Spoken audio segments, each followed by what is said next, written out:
Good morning, team, and welcome to day one of our cold messaging week of training. I'm really excited about this week because, guys, I've been diving into this amazing book that I've been reading over the last couple of weeks, and it's just got so much great information about how to message and why we message and how to talk to more people. I'm really diving, if you're following along in the book, I'm really diving into chapter 5, and I'm breaking it down on these reach out rules. So today we're going to cover 3 of the rules that are in the book, and I'm going to break them down for you and tell you why they're important. Throughout the week, I'm going to be giving you examples of how to message people. I'm going to be giving you videos from other trainers that have been really important and valuable to me, and just lots of tips that'll give you everything you need to stop letting the fear of reaching out be a crutch for you. Okay, so our first rule today, and I've got my notes here, so bear with me, but is don't be attached to the outcome of any conversation. Okay, what does that mean? So when you reach out to someone, you already have in your mind what you think they're going to say back. So you're already maybe thinking they're going to say no, or maybe they're going to say maybe, or maybe they're going to say, yeah, sure, I'm interested.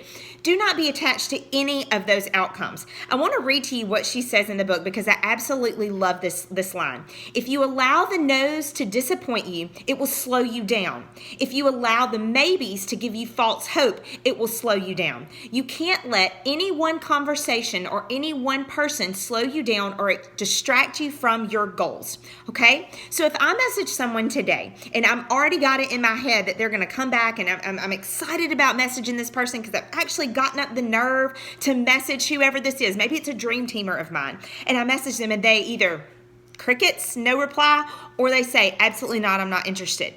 What if I completely let that shut me down? What if I completely let that distract me from the end goal of, maybe adding 3 new ambassadors this month? What if I let that no, or, that negative reaction, or maybe those crickets say, well, I messaged somebody today and they didn't even respond. Like, what if I get all wrapped up in that? Guys, that's going to completely slow down my business, and those other people that are on my list that I want to reach out to are never going to get a message because I got so wrapped up in that one person. So do not let one person be effective to the rest of your business. Do not get wrapped up in the outcome of any one conversation. Okay, so reach out rule number 2 that we're going to discuss today.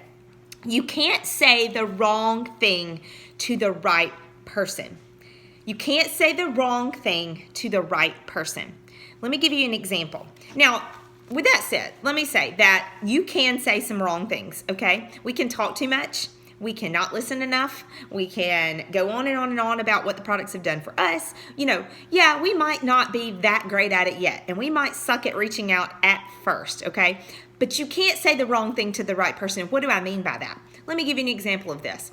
I reached out to this one dream teamer for months and months and months and months, okay?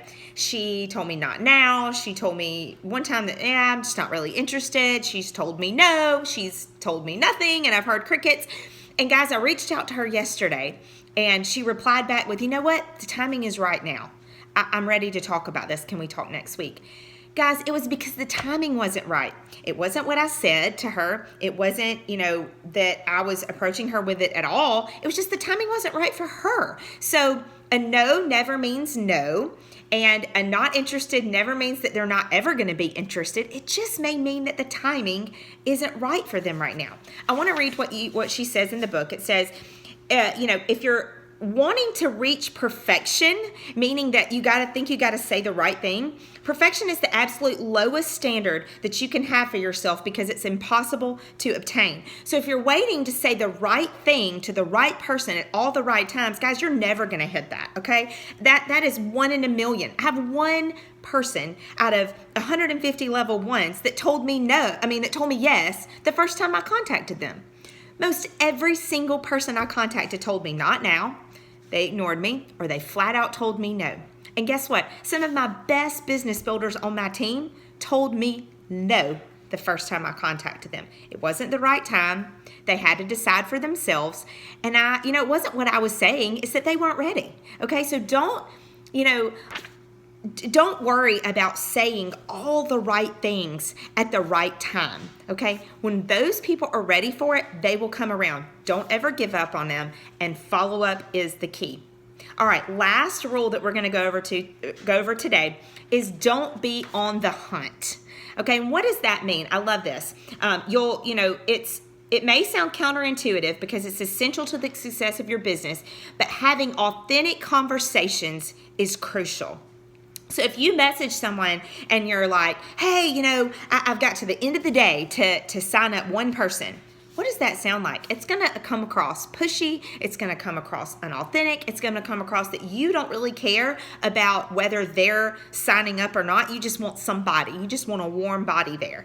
If you're setting an expectation for yourself to sign up 3 people by the end of the week, then you're going to come across more pushy. You're going to come across as a salesperson instead of a share person. Remember, guys, we are in the business of sharing amazing products and sharing a life-changing business opportunity. So we want to get that out to as many people as possible. We don't want to ride on the outcome of those conversations because then we're going to feel like we are under pressure to sign up this X number of people in this X number of time. Yes, we want to add ambassadors to our team, but if we get desperate, we're going to come across as pushy and we're going to lose sight of the real reason to why we are reaching out to people and why we are sharing these products. So you never want to be on the hunt for a specific number of people in a specific number of time. What we want to do is make sure that we're sharing these products with as many people as possible, sharing it where we come across as authentic. We're really listening to their issues and we're really trying to help them achieve their goals, whether it be financially or with their health. Okay, so those are our 3 goals for today. I'm going to be sharing lots of different things this week that I'm really excited about. If you have not bought this book yet, guys, get this book, $15 on Amazon. I can tell you, you're going to dive into this, especially if you are truly vested in your business. You're going to love this book and what she has to say. Yes, the front is not as appealing, and yes, that is a bad word, so cover that up. But I'm telling you guys, she has some really, really great points in this book and really breaks it down where you can understand it. Hope you're having a fabulous day. Get out there, cold message some people. Don't wrap yourself up in the outcome and just share what you love.